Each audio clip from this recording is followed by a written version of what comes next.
وهي أذكى كباب في العالم، كباب تركي. وهلا نشوف كيف القوام. يا سلام، شوفوا كيف يا جماعة. يا سلام، قولوا بسم الله.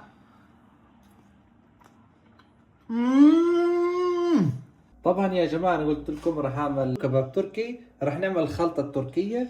بنحتاج نص حب بندورة، زنجبيل، وبنحتاج بصلة صغيرة، صلصة فليفلة، شوية بقدونس، نحطهم في محضر طعام. بسم الله. كمان اللحمات نحطها هون بالصينية. تمام، نفردهم ونجيب الخلطة تاعتنا. تبهير بنحتاج شوية ملح، بابريكا مدخنة،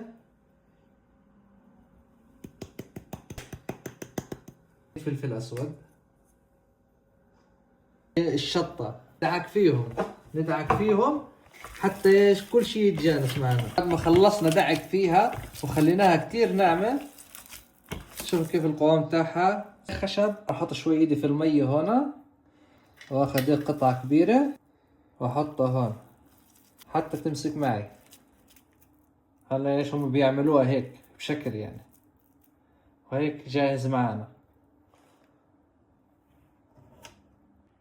طبعا هون خلصنا اللف الكباب التركي.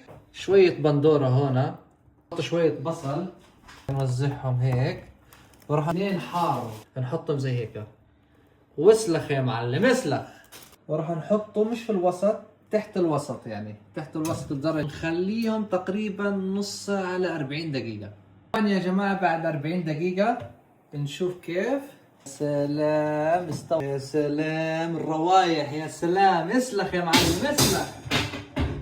ما بعد ما حطيناه في محطة من هون، من الصلصة اللي عملناها نديرها هون شوية. تمام، ندهن هيك طبعا الكباب التركي، نحطه هيك في النص ونضغط من تحت بس.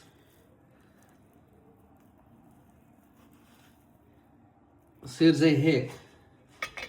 وهيات يا جماعة، يا سلام. وهيات أطيب سندويشة في العالم. شوفوا كيف يا جماعة.